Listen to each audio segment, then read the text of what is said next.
You need to walk with the great, and you need to do the great.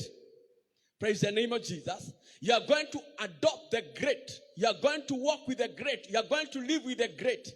Number 2 thing I want you to know in this service is that loving God is a conscious choice that you have to make. Nobody force you to love God. Joshua looked at the people and he said, I have seen how you live your life. I've been looking at your lifestyle. And I want you to make a choice whom you are going to serve. But as for me and my household, we will serve the Lord. We will serve the Lord. You cannot be forced to love the Lord. You cannot be pushed in loving God. But you can only make a choice to love him. Praise the name of Jesus. You can only make a choice to love him. God manifests himself to those who love him. God walks. God feels more comfortable in the hearts of those who love him. And when God is comfortable in your life, God will bless you. God will lift you up. Listen to me, friends. The secret of David was, he was a man after God's own heart. He loved God with all his heart. Amen. He loved God with all his heart. And that's why God went looking for him. It is one thing for you to seek after God. It's another thing for God to seek after you. Hallelujah. The Bible says when Jesus was speaking to the Samaritan woman, he said, a time has come and the time is now when God is seeking for those who will worship him in truth and in the spirit. God is looking for those people who love him.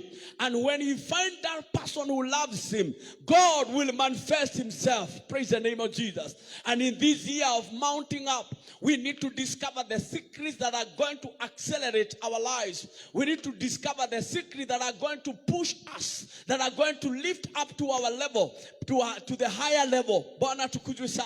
It is good to pray. It's good to give your tithes. It's good to give your offerings. It's good to be an evangelist. But all these, let them come out of the heart that love God. Amen. For Paul said, even if you can give your life without loving God, all what you're doing is nothing.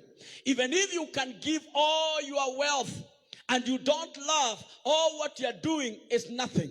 Praise the name of Jesus. So love is the foundation of excellent service.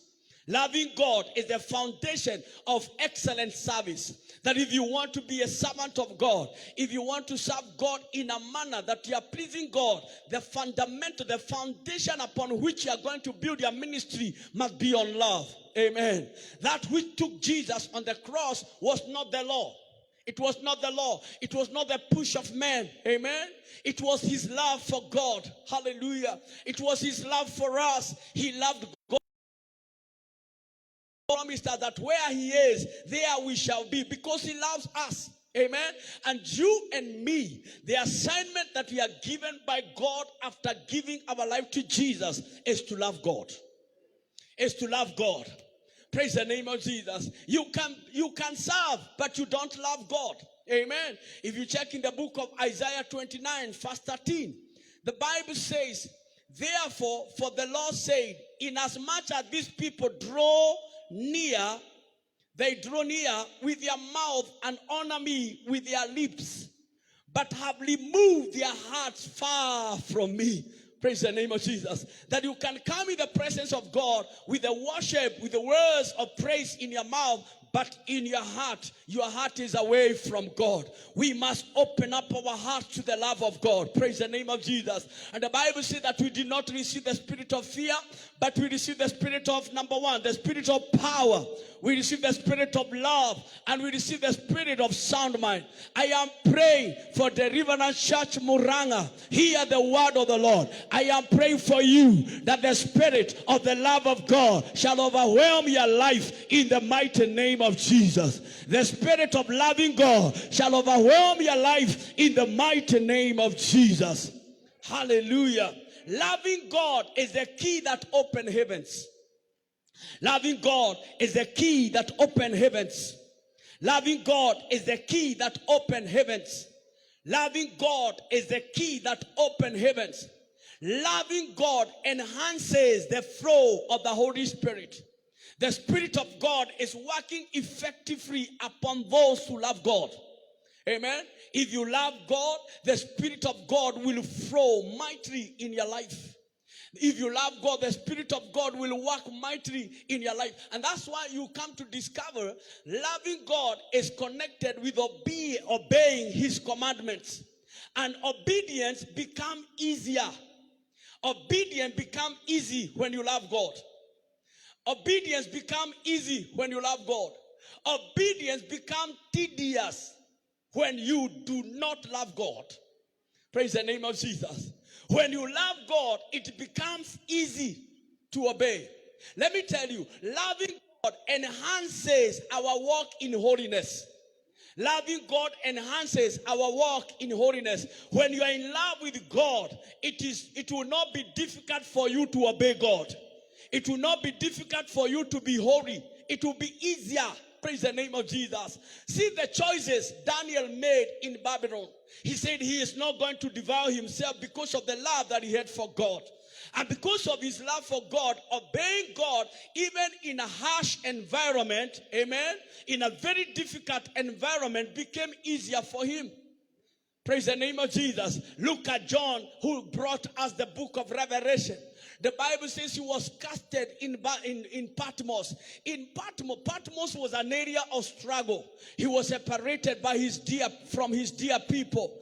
He was in a moment of affliction, in a moment of difficulties. But if you check in what the Bible says in the book of Revelation chapter 1 verse number 10, that in the day of the Lord, I was in the Spirit of God. Praise the name of Jesus. That even in the midst of challenges and afflictions and struggles, you still have a heart for God.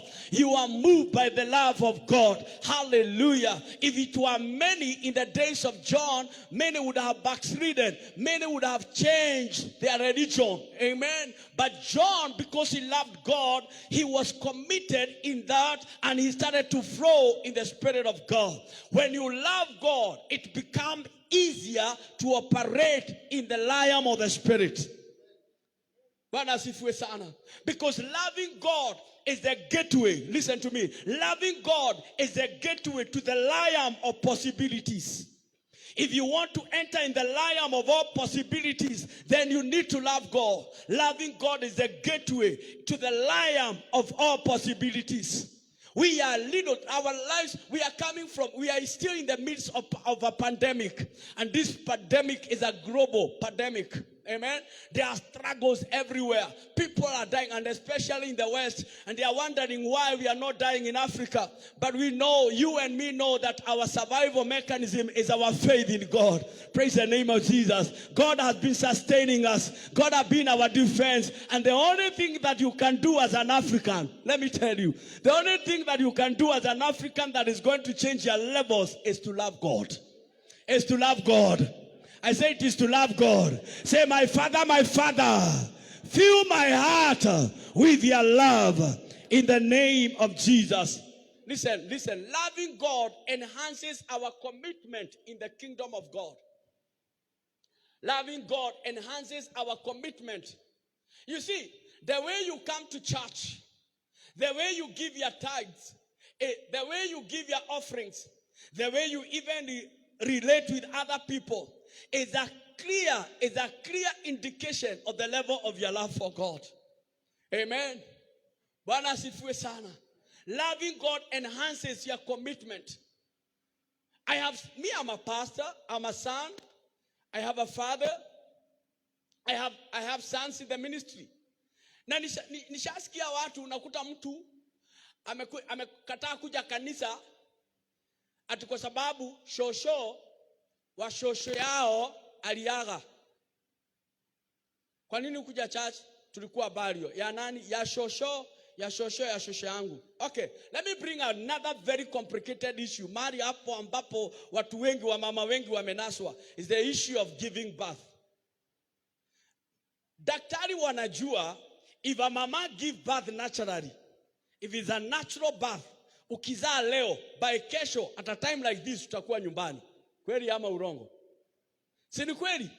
After 24 hours you are supposed to be in your house. Huyu mama mwenye aliachiliwa na madaktari wenye walikupima na wakaona unafaa kuwa nyumbani, Huyu mama mwenye aliachiliwa nyumbani na madaktari atakaa nyumbani like 4 months after giving birth kabla haja kuja kanisa. 4 months. Na hizo 4 months amepeleka mtoto wa shosho, amepeleka kwa babu, amepeleka kwa neighbor, kumekuwa na shower, sijui ni baby shower, sijui ni whatever shower, and then after all those embarrassment and nonsense, anamleta kanisa ili pastor muombe. Let me tell you, what kind of a problem is that? Mimi kwetu na sio sheria. This is something that I taught about loving God. Nikawaambia, if you give birth na umeachiliwa hospitali, before you go home, kabla huyo mtoto hajaguzwa na mama yako, mlete kwa madhabahu. Praise the name of the Lord. Mlete hiyo gari na mpeleka nyumbani, mnipigie simu mniambie, pastor, uko kanisani, tunaleta mtoto. Unaleta mtoto, tunambariki, alafu unampeleka nyumbani. Kwani Yesu alipelekwa kanisani akiwa na siku ngapi? Yesu mwenye tunamwamini alipelekwa kanisani akiwa na siku ngapi? Siku 8. Wewe unapeleka mtoto kanisani akiwa na miezi 6. That's an embarrassment. We must love God. I say we must love God. Say, my Father, fill my heart with your love. Loving God enhances our commitment. Let me show you something. Najaribu kukimbia kwa sababu ya time. Bwana atukuzwe sana. Let me show you something. Loving God is the booster of the fear of God. Loving God is the booster of the fear of God. That where there is loving God, people do not struggle in fearing him. Amen. You will walk in the fear of God every time you love God. Hallelujah. Let me say this. It is the quality and the level of love for God that you have. It is your quality and the level of love for God that determines your reaction to life challenges. Amen. How you react to life challenges would be determined by your level of love. For the Bible says in the book of Romans chapter 8 verse 28, all things worketh for good. All things worketh for good to those who love God. Not to everybody, but to those who love God. So how you react to life challenges will be determined by the level and the quality you have for God.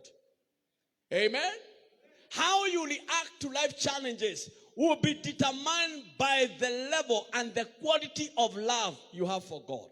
If the love you have for God is shallow, then you are going to compromise. If the love you have for God is deep, you shall wait upon God. Bwana asifiwe sana. You shall wait upon God. Let me tell you, I can say this here without any fear of doubt or contradiction, that the heart of Lot was not in God. He did not love God, and that's why he reacted. And this man, one day I will come and teach you about the spirit of Lot. This man was a foolish man, for lack of a better word. Was a very foolish man, because he did not know that these men who came to deliver him were angels of God, and they were brought to his life. They were in his house because of the prayers that Abraham prayed for him. Amen. Because Abraham interceded for this man, and that's why the angels of God were in that house. Now, the Bible tells me that when the men of the city, Sodom, when they saw these men enter into Lot's house, they went and surrounded that house, and they were saying, give us those men who came into your house that we may sleep with them. Now, see a stupid man. See the reaction of this man. He said, you cannot take my visitors. I better give you my daughters. I better give you my daughters who have never slept with any man. But spare my guest. Let me tell you, friends, that reaction to me shows me a lot of things, and I don't want to divert to that. But that shows me, let me ask you, my brother, if a man come in your house, you have never met them, can you sacrifice your daughter? Can you really sacrifice your daughter in the name of strangers? Even the angels of God saw the stupidity in this man. They grabbed this man, throw him in the house, and struck the people with blindness. Because they could not even understand how this man is. And you need to understand that his heart was not for God. When he was told by God, go to the mountains, and I will not do nothing until you reach the mountain. He said, I cannot go to the mountain. He was challenging God. I cannot go to the mountain. Let me go to this city near here. He went to that near city. And in that near city, there were no men to marry his own daughters. I am sure on the mountains there were men, because the blessings of the Lord come to make rich and addeth no sorrow. If he had gone to the mountain, there were men who would have married his daughter. But he went to a near city. Amen. He went to a near city where when the daughters needed a man and they did not get a man, they crafted away and he slept with them. How you react to life challenges is going to be determined by the level of your love for God. We must love God no matter what is going to come.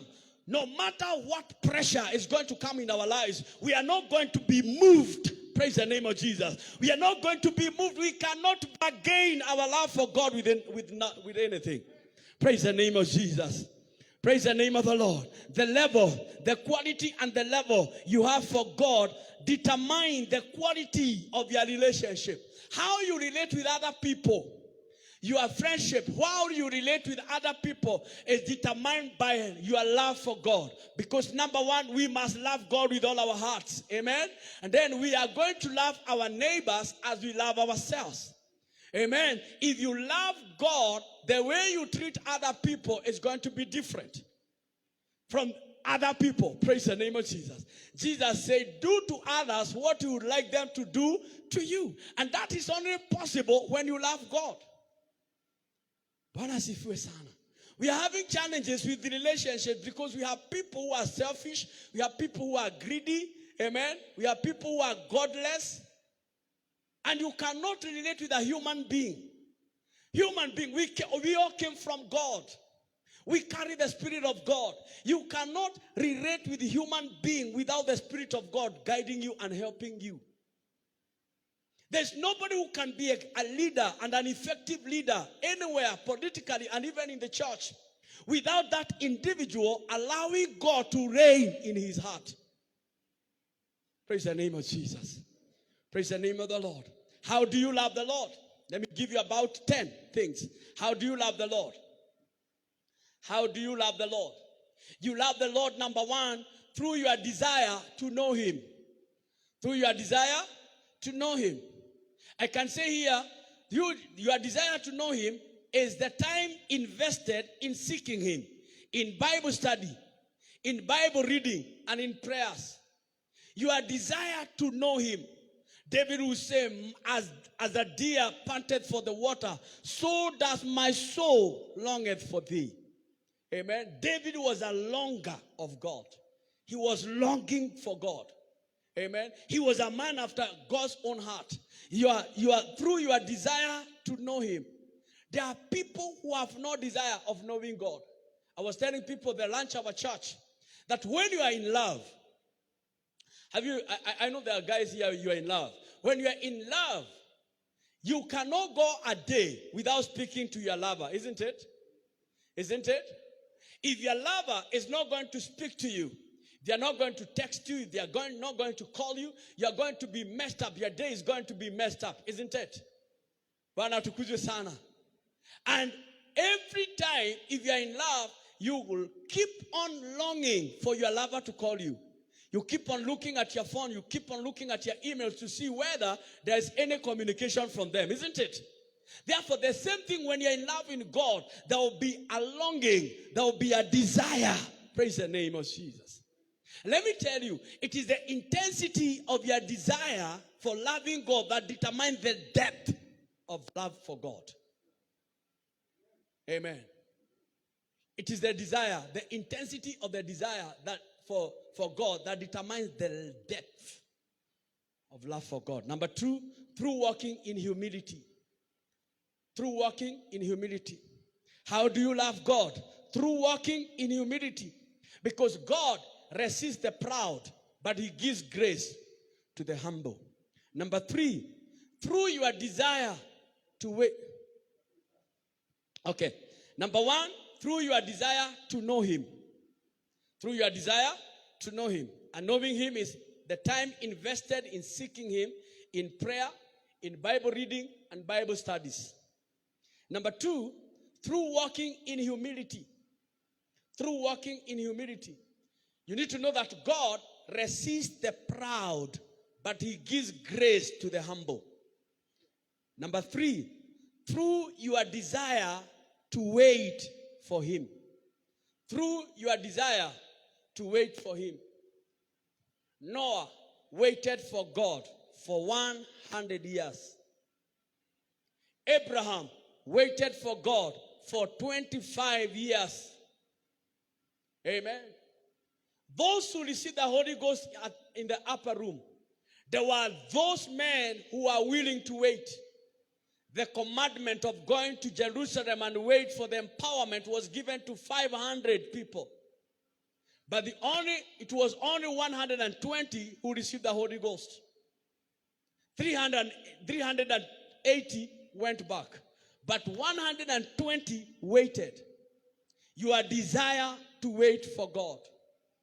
Your desire to wait for God. Praise the name of the Lord. And let me tell you, that's a huge test. And especially today, when there is a lot of pressure. Amen. Parental pressure, peer pressure, social pressure, lifestyle pressure. There are pressures from every corner. And today, there is no much fear of God. You can do anything you want and you'll be celebrated. You can do anything you want and you'll be celebrated. In this era and in this age, that which is going to set up a demarcation line between the people who love God, the people who are going to manifest greatness, is the desire to wait for him. Don't be in a hurry.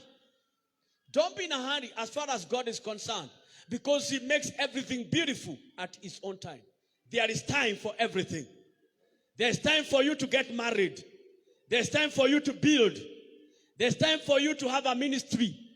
There's a time for you to go to abroad. So do not compromise. Do not lie to get papers. Don't compromise. Wait.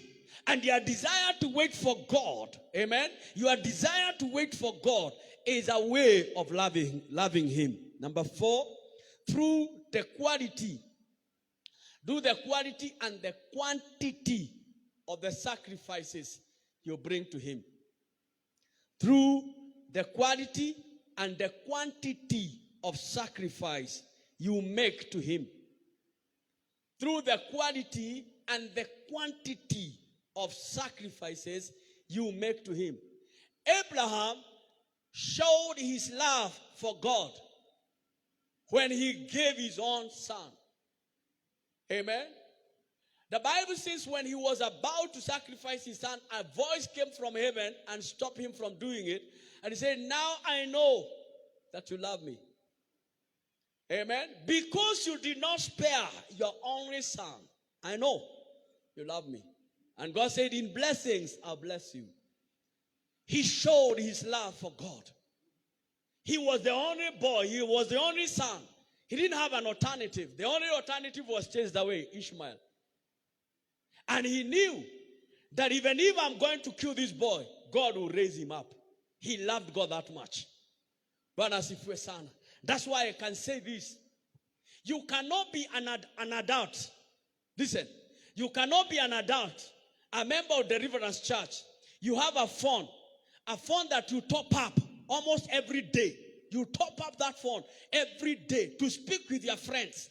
And then when you come on Sunday, you give an offering of 20 shillings. That's an insult. That's an insult to the grace that you carry. 20 shillings. In our church, watoto tunawaambia, tukiwaombea, venye wameombewa hapa. Tukiwaombea, tunawaambia mama akikupatia mbao ulie. Mnalia, mnasikia? Mnalia. Wacha kusambaza umaskini kwa watoto wako. Unasambaza umaskini kwa watoto, unawapatia mbao. You don't give them even, they don't give by faith. They don't give by faith. You have not even taught your children faith. Listen, by the time Abraham, you see, Isaac, by the time Jacob was 15 years, by the time Abraham was dying. Amen? And when Jacob is running away from his brother, he reached a place whereby the heavens opened. And he encountered a great encounter. Praise the name of Jesus. When he woke up from the sleep, he told God, if you bless me where I'm going, as I come back on this place, at this place, I will give you my 10%. Where did he know the secret of tithe? He knew the secret of tithe because Isaac was taught tithing and Isaac taught him tithing. You must teach your children how to tithe. You must teach your children to give by faith. Bana asifiwe sana. So, on Sunday, you are not going to give your children bow. You are going to give them good money. And let me tell you, all this about love.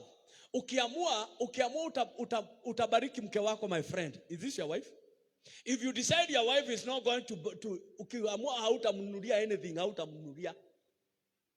Na kenye umemnunulia ilikuwa ni sacrifice. Kuna vitu ulijinyima. Ama?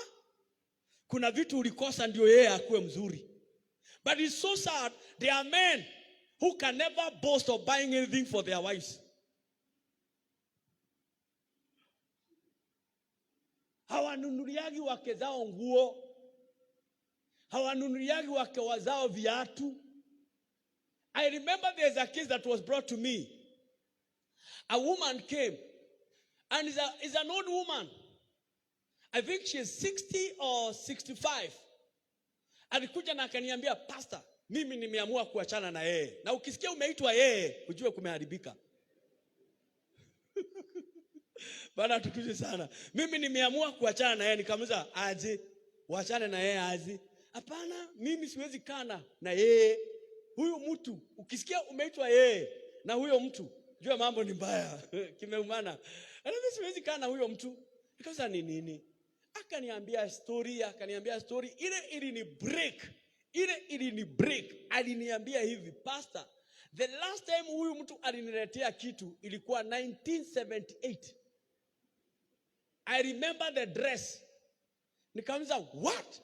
And I know the gentleman. Ni mtu anauza mashamba, ako na pesa. Nikaanza, what?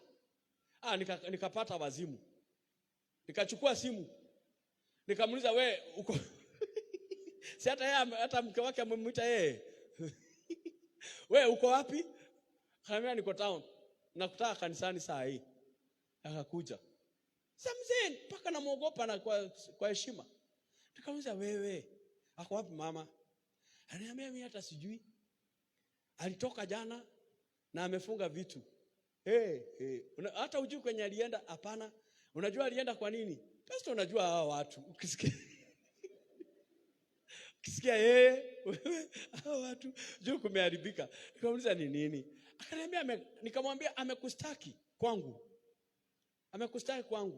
Akaniambia ile kitu ulishawahi mletea ilikuwa ni 1978 na ulimnunulia nguo. Alinama. Nikamuuliza, is it true? Akaniambia yes. Na zile pesa unakuwa nazo unapeleka wapi? Ati si hata yeye anakuwa na pesa. Si hata yeye anafanya biashara. Men, si tutastua wake zetu? Wanaume mko hapa, si tutastua wake zetu? Ama nyi bado ni Wakikuyu wale wa kuambiwa one mundu waja? One mundu muka. Yeah.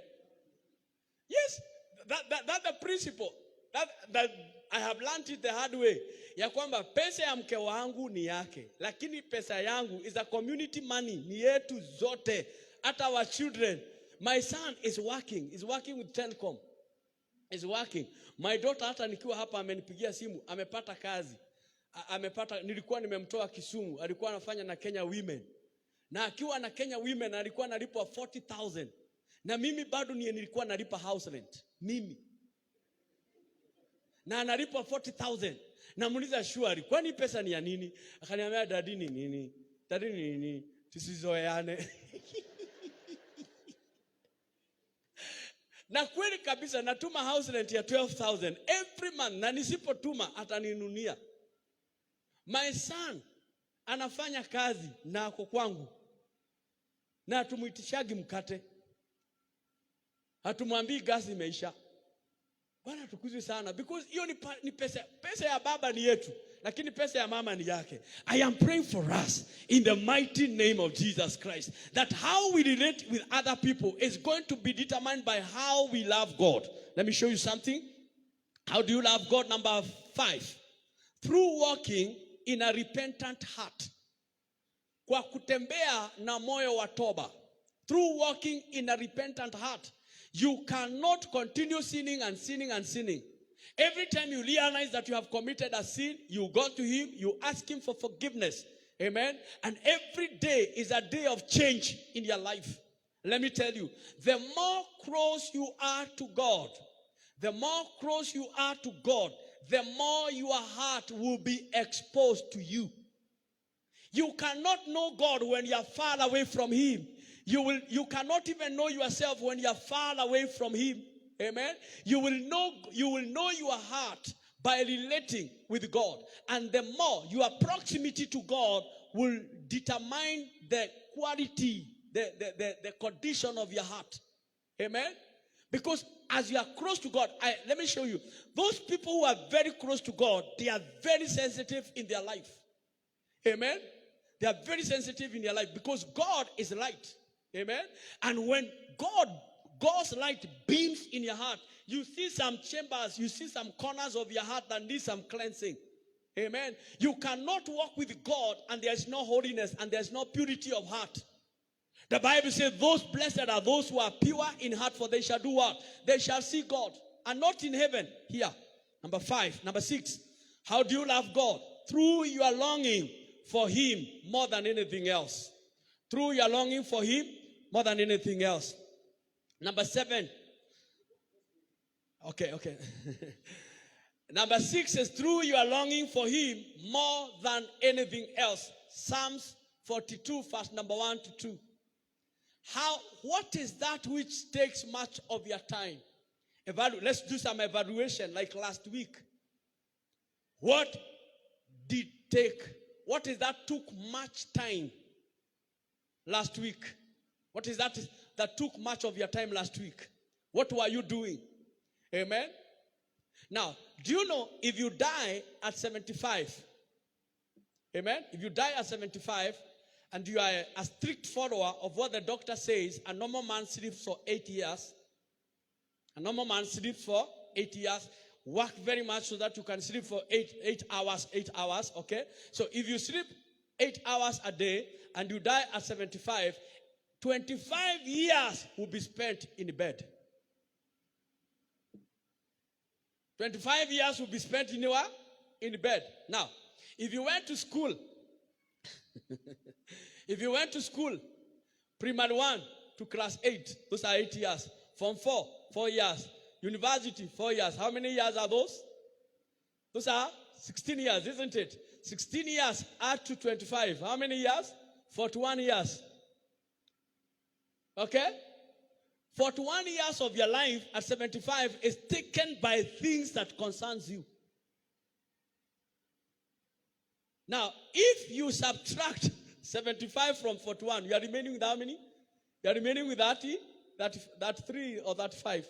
If now you started working and you work from, if you are in Kenya, amen, you go from 8 to 5. How many hours are those? 8 hours. So if you spend 8 hours working, that's another 25 years. If you add to 41, those are 66 years. You are remaining with how many years? 9 years. You come to church, how many hours? You come to church 1 hour. You come to church 30 minutes. Amen. 1 hour. 1 hour every day. So in a year, you come to church how many hours? 52 hours, isn't it? So you can imagine. You can imagine. Serving God is a sacrifice. And loving God is a sacrifice. Do you know prayer is one ministry that you can do even if you are sick, desperately sick? Because when you're in bed, amen, you can pray in the spirit. When you're driving, you can pray in the spirit. So you can be working in God, even in that office, when you engage your spirit to pray. You can pray in the spirit. People do not need to see you talk. No, you need to engage your spirit with the spirit of God, and you are praying deep within your spirit. Anna was praying, and Ella thought, this woman is drunk. Words were not coming out of her mouth, but this man could see this woman is crazy or something. So even if you are secretary and you are typing some things, you can be typing those things, but your spirit is connected to the spirit of the Father. You are releasing someone, you are praying for someone, you are doing something. Praise the name of Jesus. And when you are busy outside there, and Bishop is busy doing lunch hours, let your money be at the lunch hour meetings. Finance those lunch hours. Bwana asifiwe sana. Say, the preacher that is coming next week, the bill is on me. The bills are on me. That now you are serving God with your money. Amen. And when you go to heaven, you'll be surprised by the things that you are going to get in heaven. Hallelujah. Let us love God. Let us love God. Bwana tukuzwe sana. Number 7, you love God through the quality of choices you make. The quality of the choices you make are clear indicators of your love for God. Shadrach, Meshach, and Abednego, they chose to go to the fire. They chose to go in the fire because of their love for God. The choices they made, they were clear indicators that this man loves God. Amen. Daniel, a decree is made like the way it is made today. Hakuna kwenda kanisa, social distancing. Kwanza ya Danieli ilikuwa mbaya. Hakuna kuomba hata kwako. Hakuna kuomba. Ilikuwa mbaya. Hakuna kuomba, so hakuna kwenda. Na unajua Babylon hakukuwa na hekalu. But this man will pray 3 times a day while opening the windows of his house. Kila mtu ajue. Unajua wakati ilitangazwa kanisa zimefunguliwa, kama kuna kitu nilikuwa na hamaki nayo ni hiyo Sunday. Nilikuwa najua watu watajazana kanisa. Nitakuwa na shida ya kuambia watu hata tukanunua thermal guns. Tukachora mpaka ukikuja kwa church yetu kuna stickers zenye unapata kwa bank. Tumedecorate kanisa mpaka tumepaka rangi. Na nilikuwa nimeona to clip na thread kwa social media. This is how I'm going to dance when the churches open up. I was like, oh my God, I cannot wait for the people to come back. Lakini saa zile watu walikuja Sunday. Wakakuja sijui watu. Sijui watu wangapi. Walikuja sijui watu wangapi. Alafu watu wamekuja wameboeka. Oh my goodness, nikasema sasa hii ni nini? Hii ni nini? Let me tell you the choices you make. The choices you make. David chose to dance mpaka nguo zikamfunguka. And he was very comfortable with that. But to look at us, kwa sababu kuna kasuti na nika China 2500. Hata uwezi inua mikono. Ukiambiwa let's pray. Hata uwezi piga magoti nika suti. God have mercy on us. Bwana tukuzi sana. Unakuta mtu amefanya tu nani tunaitwa aje tumanicure ama pedicure. Umefanywa pedicure na vijana hapa na tumafuta tu wa warrior. Then you cannot even clap your hands. Let me tell you, get wasted in the presence of God. Get lost in the presence of God. Love God. Bwana asifiwe sana. Number 8, the quality of the time you spend in his presence. The quality of the time you spend in his presence. That's how you love God. Bwana asifiwe sana. It is true, time does not matter. You can pray for 1 minute and God will hear your prayer. But the quality of the time you spend in his presence.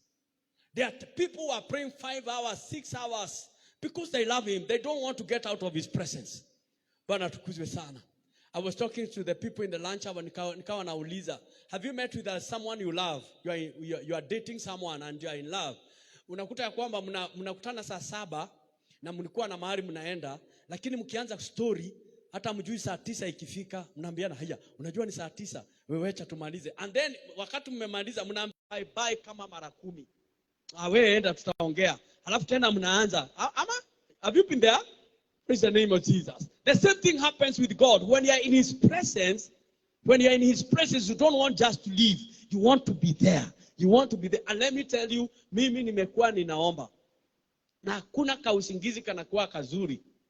Kama saa zile umeomba, uko kwa carpet, unaomba unamlilia Bwana, kausingizi kanakuja kanakushika, kanakuwa kazuri sana.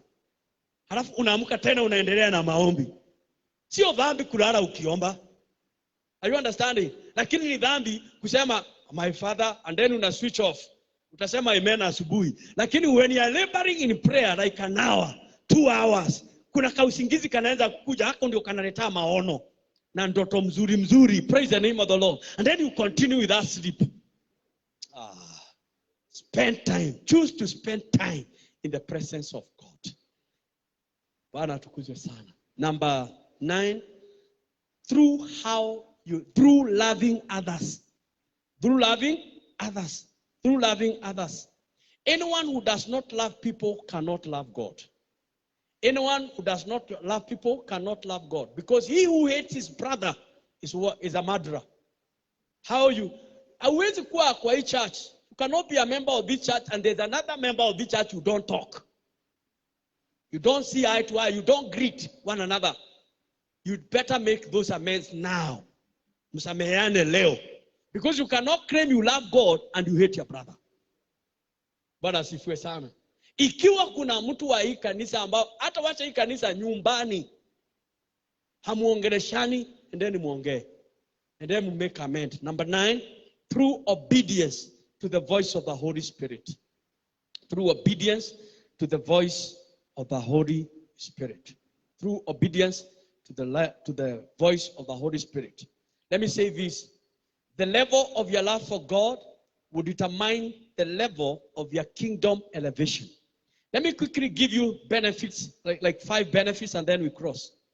Amen. Number 1 benefit, when you love God, you will have an all-around rest. Amen. You will have an all-around rest. Ya kwamba, every area of your life, there will be rest. Amen. 2 Chronicles chapter 15, verse 3-6.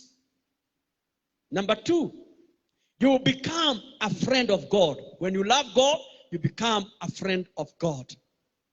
John chapter 15, verse 9 says, as the Father loved me, I also have loved you. Abide in my love. If you keep my commandments, you will abide in my love, just as I have kept my Father's commandment and abide in his love. You are my friends if you do whatever I command you. Amen. You are my friends if you do. So, becoming a friend of Jesus is a condition. And this condition is fulfilled through loving him. Amen. And obeying his commands. Verse 15 says, no longer do I call you servant, for a servant does not know what his master is doing. But I've called you friends. For all things that I had from my Father, I have made known to you. Praise the name of Jesus. So, loving God, another benefit I can add there is that loving God triggers revelations and deep insights. Loving God triggers revelations and deep insights. Deep insights. Triggers revelations and deep insight. Can you imagine? The man that I love in the scripture, okay, somebody said, if you go to heaven, who is the first person you want to meet? Okay, of course, we'll meet with Jesus. That is number 1 priority, to meet with Jesus. But also, I would like to see Moses. See Moses and ask him how God managed, how did he get the revelation of Genesis? Amen. And the book of Job. Because the things that are in Genesis were written by Moses. Abraham. They were not written by Abraham. They were written by Moses. For Moses to sit down and God give him all those instructions and revelations, that man was deep in God. He was deep in God. And that depth of God in Moses was determined by his love for God. So we must love God. Bwana atukuzwe sana. We must love him. Number 3.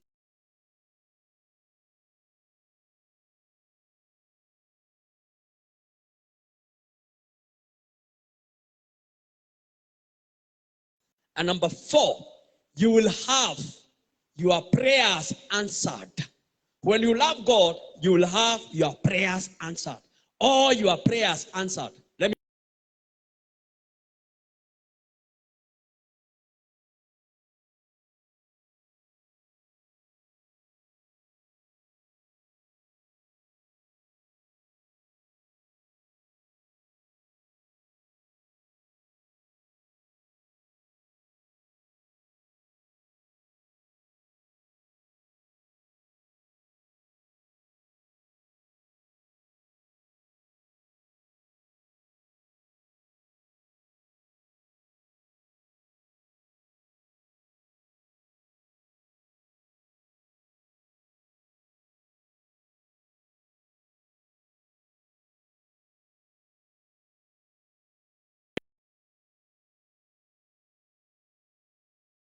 I have seen someone who came HIV positive. Amen. The last case we dealt with was January 2019. Someone.